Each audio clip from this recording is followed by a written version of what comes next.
Mayong adlaw kanatong tanan mga pinalangga ko nga mga kaigsunan o mga viewers. Okay nga tigpaminaw niya itong program ang End Time Prophecy Program.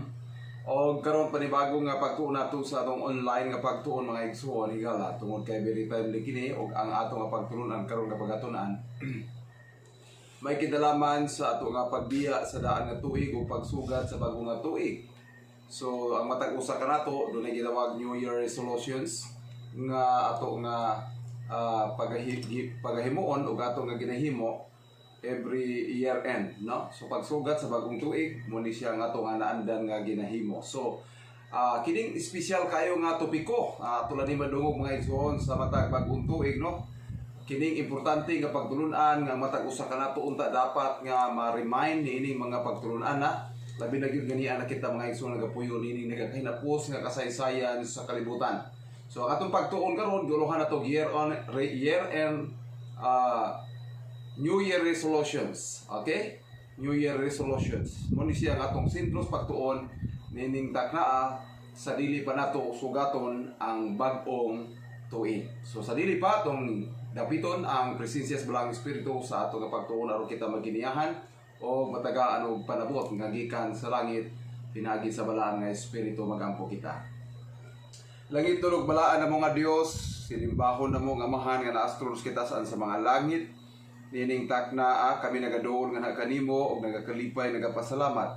Nining dako nga pribilehiyo nga magakatapos na usab ang lain nga tuig sa mga kinabuhi, ikaw padayon nagauban ka na mo nagaamping sa matag usa kanamo. Ug matubang na usab kami sa bag-o nga challenge sa among nga kinabuhi sa bag-o nga tuig na usab nga moabot. Itugo to Dios nga matag usa kanamo adunay dako nga kalabuan diha sa espirituhanon nga mga butang aron sa pagsiguro sa among kadaugan bisan sa kapitos o ganiya sa dako kayo nga kalibog o pagbangutan ang kalibutan nga gipuy-an tungod sa daghang kalisdanan, daghang kasakitan o patuyang nga pagpakasala sa mga tawo nagpuyo niini. Itugo to Dios maginihan kayo sa Balang Espiritu sa pagtuon kay tal magipangayo kanimo sa gahamog nga ni Jesus nga mo personal maluluwas. Amen. Okay, ang ato nga pagtuon karon mga igsoon atong giuluhan New Year resolutions. Okay, so ang ato nga KTX ato makita sa libro sa Deuteronomy chapter 30 verse 19 nagakanayon ang pulong sa Dios. I call heaven and earth to record this day against you that I have set before you life and death, blessing and cursing. Therefore choose life that both thou thy seed may live. So ingon ang Dios, dunay duha kanunay nga opsyon ng tao. Gisangpit ko ang langit ug ang yuta aron sa pagsaksis matag usa kanato nining adlaw karon o gibutang sa Dios atong natubangan ang kinabuhi ug kamatayon. Dunay duha ka pagapilian ng tao, dunay kinabuhi ug dunay kamatayon. Dunay panalangin, dunay puy tunglo. So na nato ng power of choice sa atong pilion, either life or kining kamatayon, panalangin or ang tunglo.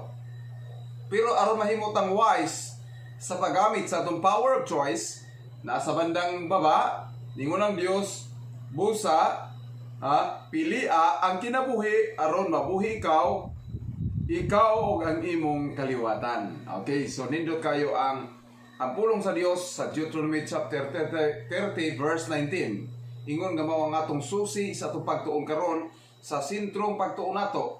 Nini gitawag nato New Year resolution sa atong pagbiya sa aning tuiga year 2020 ug matubang kita sa life challenge sa year 20 and 21. Alright?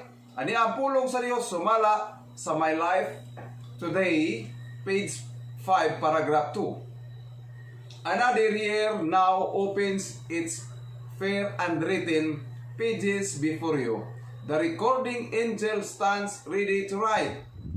Matupad diri, dunay panibagong tuig nga magahimo kita sa pag-abli na usab sa laing nga kasaysayan sa atong kinabuhi ug laing pahina sa atong kinabuhi nga atong atubangon o gani ang manulunda kansa nga naga-record sa tanan nato nga mga buhat nagabarog ug andan na usab sa paglista sa pagsulat sa kung unsa ang buot nato nga ipasulat depende sa ato nga mga binuhatan. Your course of action will determine what shall be traced by Him. You may make your future life good or evil. Okay? So, ang atong buhat, mo ni ang nagdetermina sa kung unsa unya ang atong masilip dito sa libro sa handumanan sa dihang gisulat sa manulunda, depende sa atong mga binuhatan. Kini ba nga kinabuhi maayo o kinabuhi ngayawanon? And this will determine for you whether the year upon which you have just entered will be to you a Happy New Year. Okay? Before tamingon nga Happy New Year, Brad, Happy New Year, sister, amigo, amiga, kumpare, kumadre, Happy New Year. Okay? So, dapat may evaluation daw sa itong kaugalingon kung tinuod ba nga happy ba yun ta? Kaya doon ay mga tao may Happy New Year pero nakasimangot, no? Dili na ito makita sa iyang expression, sa iyang panagway nga tinuod yun siyang malipayon. So, matupad diri, ang ato karon nga determination sa pagsugat sa bagong tuig, kung unsa katong goal aning bagong tuig ato atubangon, diri na to masulti kung tinuod batang happy or not happy. Okay? So muni ang pulong sa Ginoo. Matupad diri sa My Life Today, page 5, paragraph 4, angels of God are waiting to show you the path of life. Decide now, at the commencement of the new year, that you will choose the path of righteousness. Nindot no? Sa atong kitiks kaganin na, sa Deuteronomy 30:19, ingon dito, dunay kinabuhi, dunay tunglo, dunay kamatayon, dunay panalangin, dunay tunglo, pero niingon ang Dios, therefore choose life. Dili nagkanayon ang pulong sa Dios nga ang mga manulunda sa Dios nagapaabot o nga ipadayag kanato ang dalan sa kinabuhi. Busa kinahanglan karon before musulod ang bag-ong tuig, dunay desisyon nga atong pagahimuon mga igsoon sa bago pagsugod gyud sa year 2021, aduna nakitay napili sa kung unsa ang dalan nga angay nato nga pagasubayon. Nga naman mga igsoon nga karon ato manggihimo kining maong pagtuon. Sumala sa Biblia ang ato nga ang tinuod gyud nga pagsugat sa bagong tuig mao ang alas 6, no? Alas 6 sa hapon.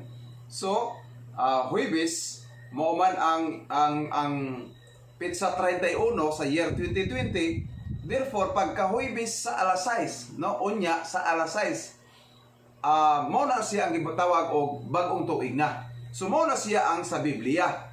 Kay from sunset to sunset man ang computation nato sa adlaw nga 24 hours. But sa kalibutan, ang ilahang New Year dili pa unyang alas 6. Kay naandan sa kalibutan being traditional nga pagtamod sa mga tao sa kalibutan nga ang bag-ong tuig is musulod unyang alas 12 sa gabi. Mo na hinungdan nga ang mga tao dili matulog, nagpaabot sila nga maabot ang alas 12 o sumala sa ilang nabatasan, dunay mga magpabuto sa mga kung sa ilang ipabuto, mga makina iparangrang, dunay mga pagsilibrar nila sa tungang gabi unyang alas 12 sa katarungan mo ni ang ilang namatan nga ang ilang hunahuna ang pagsugat sa bagong tuig midnight. While sa Biblia, ang bagong tuig ang pag-change sa adlaw sunset to sunset. So kung karong adlaw moabot na ang alas 6, sunset na siya, then kana siya Biyernes na. So para sa ato biblically speaking, dili mata mo sunod og traditional nga mga pagtulunan. So pag abot sa alas 6, pag abot sa sunset, automatically bagong tuig na siya, pwede na ta mo greet og Happy New Year. Okay? But before ta mo bigkas anang nga pulong karon o Happy New Year, atong isiguro og atong sigurohon nga determinado na ba ta o doon na ba tayo mga goal sa pagsugat na to sa bagong tuig sa unang adlaw sa tuig. Doon na ba tayo dedikasyon o doon na ba tayo mga plano nga atong mausab o ma-improve sa atong mga kaluyahon nining tuig 2020 o doon na ta determinado ta nga doon ay paglambo sa year 20 and 21. Okay? So nindot kayo ang pulong sa Dios. So matupad rin mga igsoon sa pulong sa Ginoo, another year of your life chooses today. So dunay lain na usab nga tuig sa atong kinabuhi ang magasara karon, no? Closes today. Another year of your life closes today. So unya pag sunset, sarado na ang year 2020 og misulod na kita sa year 20 and 21. Now ang pangutana, how can you look back upon it? Doon na ba tayo suludungonon o doon na ba tayo silipunon o lingionon nga mga buhat na to aning tuiga before ta mosulod sa year 20 and 21? Nga pangutana, ang ato kang masilip this year mga maayong gawi or ang ato masilip sa atong previous nga mga buhat sa niagi mga bulan, niagi mga semana, niagi mga adlaw or the whole year 2020 basin og puro mga dili maayo sa pananaw sa Dios. Muna hinungdan mga igsoon nga dunay pangutana unsa kaha ang atong pagtamod sa miagi nga mga tuig. Have you made advancement in the divine life? Ang next question sa Ginoo dinhi, nakahimo ba kita og mga buhat sa pag-improbar diha sa atong pagkinabuhi nga mahimo kitang balaan at tubangan sa Dios? Have you increased in spirituality? First concern mga igsoon, doon na ba'y paglambo sa atong espirituhalon nga kahimtang? Kay usahay pangutan unta, kumusta mga brad? Kumusta mga sister? Mingon lang din, maorag gihapon. Kanang tinubagan nga maorag gihapon, meaning to say, wala na siya improvement. Pero mutubagan much better than before, meaning to say, doon ay iyahang paglambo. Okay? So, have you increased your spirituality? So kita lang makatubag anak mga igsoon. Have you crucified self with the affection and lust? So mo ni pangutana. Sa pagsugat ba nato sa year 20 at 21 ato bang gilansang ng atong kaugalingon diha sa atong mga pagbati nga kalibutanon o mga tinguha nga unod-unod? Mo ni ang dakong pangutana. Have you an increased interest in the study of God's word? Okay? Sa pagsulod ba nato ni ining year 20 and 21, nangutana ang Dios, doon na ba'y kaikag ang imo nga kaugalingon sa pagtuon pa sa pulong sa Dios? Or karon nga mosulod ta sa bagong tuig, ang uban karon busy sa kung unsa sa mga material nga mga butang, busy ug excited sila sa mga temporal nga mga butang, pero jutay lang kaayo sa kalibutan ang dunay dako kayong mas gitagaag pagtagad sa pagsulod sa bagong tuig sa espirituhal mga butang, especially ang pag-ukab o pagpaminaw diha sa matag pulong sa Dios. Now nagakanayon ang Ginoo, have you gained decided victories over your own feelings and waywardness? O what has been the record of your life for the year which has now passed into eternity, never to be recalled? So, ang pangutana sa Ginoo diri, unsa kaha ang atong gipasulat sa manulunda sa atong miagi, moagi na usab nga tuig, o unsay atong determinasyon sa pagatubang na usab og pagsulod sa bag-o nga tuig sa atong kinabuhi. So, daghang pangutana, puro question mark, no? Sa mato pa diri, how can you look back upon it? How you made advancement in the divine life? Have you increased in spirituality? Have you crucified self with the affection and lust? Have you an increased interest in the study of God's Word? No? Puro pangutana ni nga kita lang individually makatubag nini. Okay? So, padayon ng pulong sa Dios. As you enter upon a new year. Okay? Mao ni siya ang atong talandan. Kaya ang concern sa Ginoo sa pagsulod sa bagong tuig is ang atong spiritual aspect, no? Dili ang uban nato lahi ang atong priority. But ang Ginoo is ang gusto niyang i-prioritize nato is ang spiritual nga aspeto. As you enter upon a new year, let it be with an earnest resolve to have your course onward and upward. So ang gusto sa Ginoo sa pagsulod nato sa bag-o nga tuig, kinahanglan ang atong paningkamutan nga ang atong mga buhat kapadayon ta sa kalabuan sa espirituhalong mga butang, dili lamang abante kundi abante, forward, onward and upward. Meaning to say, ang atong mong destinasyon kung atong tan-awon sa early writings, ang remnant na nakita ni Mrs. White, nagabakta siya from from Egypt, meaning to say from the earth, gikan sa yuta going to heavenly Canaan. So ang iyang pagbaktas onward upward. So ingana siya ang iyang nakita nga talan-aon sa gibaktasan dito sa dalan paingon sa langit katong gibaktasan sa salin nga iglesia sa Dios. So pangutana dire ani pulong sa Dios, let your life be more elevated and exalted than it has hitherto been. Okay? Atong paningkamutan nga dunay dako kayo nga kalambuan sa ato nga mga pagkinabuhi hangtod karon gikan niadto mga nilabay nga mga kapanahonan. Make it your aim not to seek your own interest and pleasure, but to advance the cause of your Redeemer. So mo kuni ang atong hatagag pagtagad nga mo ni atong goal sa ato akong pagsugat sa bagong tuig. Ang hatagan nato paghimaya o pagpasalamat ang Dios nga atong mahimo ang unsa, ato nga matagaan og pagtagad ang pagpangita sa pagtinguha diha sa uban sa dako nga kalipay kahangawa nga ang buluhaton sa Dios ug ang buhat nga gibilin sa Dios sa iyang katawhan mahimo nga aduna kita dakong participation. Now, palayo diri nag-ingon diri, educate your mind to love the Bible. Okay? Aron mahimuot ang Dios nato, dunay education nga gusto sa Dios nga ato nga mabatunan og dili nato malimtan. Ug matupad diri atong edukahon ang atong mga hunahuna sa paghigugma sa Biblia. Okay? So usa unta ni sa ato ang gitawag New Year resolution, no? Kanang pag-edukar sa atong hunahuna sa paghigugma sa balaan nga kasulatan. Sikan, to love the prayer meeting. Okay? Usa unta ni sa atong New Year resolution nga atong maedukar ang atong hunahuna sa paghigugma sa Biblia. Ikaduha, mahigugmaon kitang motambong sa mga katiguman diha sa pag-ampo. Kay dunay mga tao ug dunay mga gathering ngayong aning spiritual, dili kay sila willing mo adto, pero adto sa mga kahilayas kalibutan nga punsisok ang tao. Third, to love the hour of meditation. Na pangutana, doon na paghatay gigahin nga oras diha sa pagpakig sa pakipag-istorya sa Dios ba?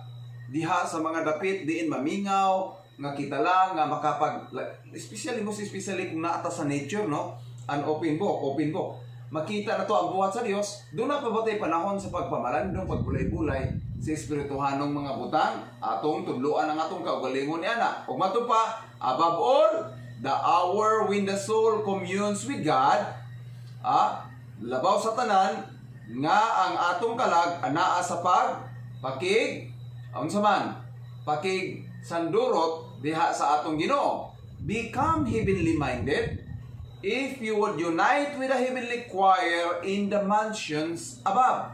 So kung gusto ta nga makakauban sa mga manulunda nga mag-alawit, kinahanglan karon pa lang daan wa pa ta moabot sa langit, diya pa ta sa yuta, makabato na tag hunahuna nga langit non para mahimong kwalipikado ta sa pag-apil. Yan ang grupo sa mag-alawit nga mga manulunda nga tuwa sa langit. Nang nagpadayon ang pulong sa Dios, a new page is turned in the book of the recording angel. Meaning to say, ang first page sa year 2020, pakliuna, kay di na natumapugan, pag sunset unya, atong masabtan, nga, unsaman, New Year na. So, pakliuna ang another page sa atong kinabuhi, matabunan na ang year 2020, o ablihan na ang unang pahina sa year 20 at 21. Let the record be stamped, there which you will not be ashamed to have revealed to the gaze of men and angels. So atong paningkamutan, sa diyang magsugod na ang madulunda sa pag-record sa tanan nato mga binuhatan, nga unta kining mga naka-record ug nakapatik sa mga basahon, dili nato mahimong masud-ong nga atong ikaulaw diha unya sa tubangan sa mga tao o bisan pa sa manulunda. Now, matupad sa Our High Calling, page 7, paragraph 2, Happy New Year. Now, niya na no? Ganina, New Year resolutions. Now, karon niya na ni pulong Happy New Year. Kung nanatay goal sa pagsugat sa bagong tuig nga atong makita nga doon natay espirituhanong paglambo, gitudluan ta sa Dios sa atong mga top priority. First thing first, nga una na unta natong mahimo. Dapat kita kayo mga igsoon higala, no? Dako kita utang kabuton o pagpasalamat sa Ginoo. Naka-experience ta karon padayon sa gitawag pandemic through COVID-19.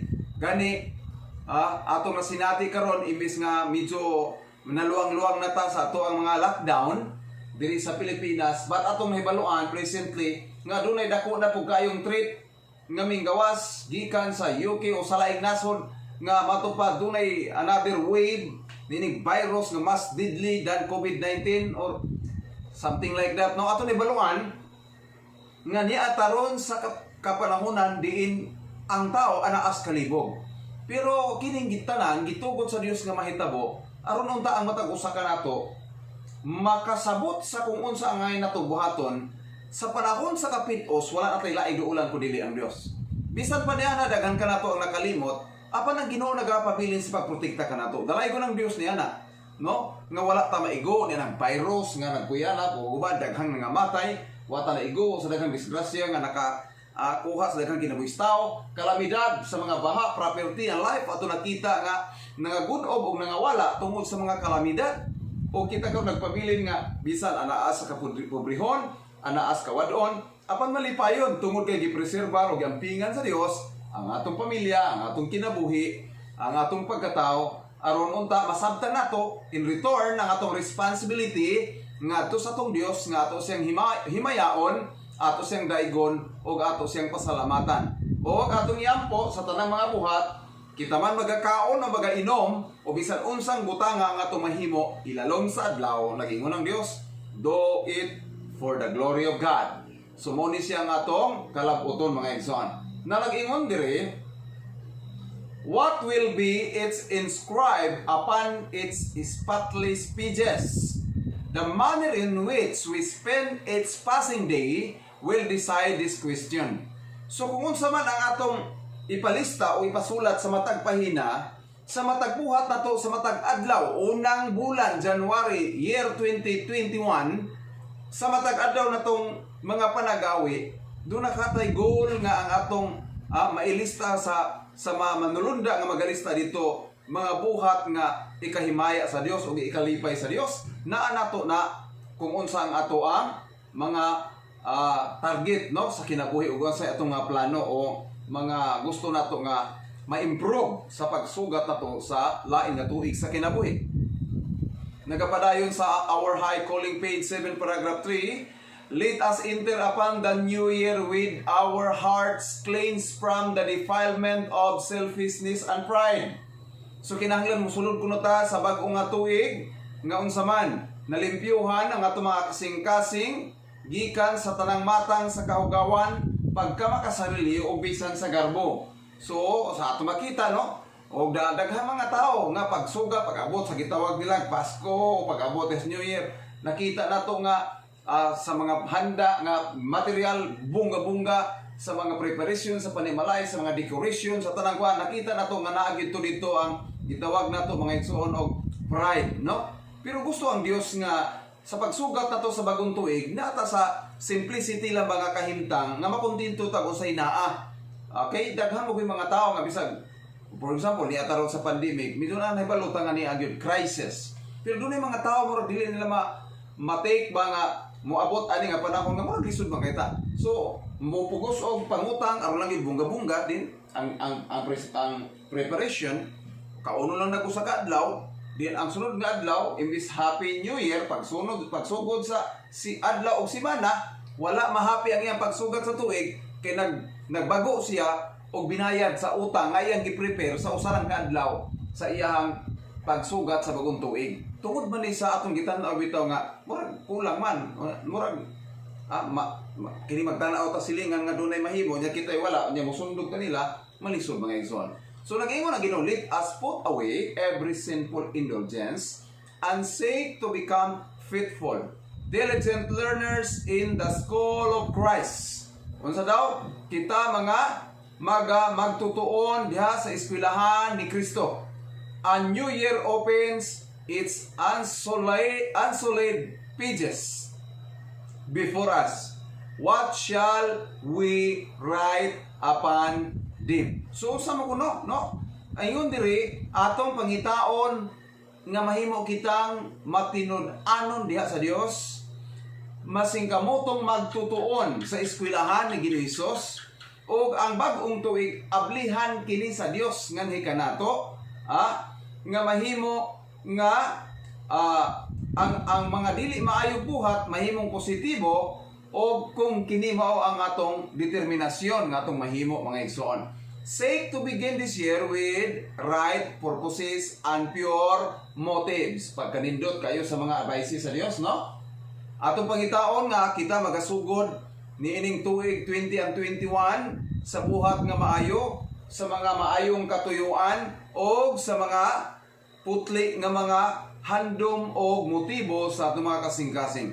As beings who are accountable to God. Ingon nga kita nagabuhat nga nagatuo nga ang tanan natong buhaton adunay corresponding nga pagpangatubang sa panahon sa judgment. Ever bear in mind that your acts are daily passing into history by the pen of the recording angel.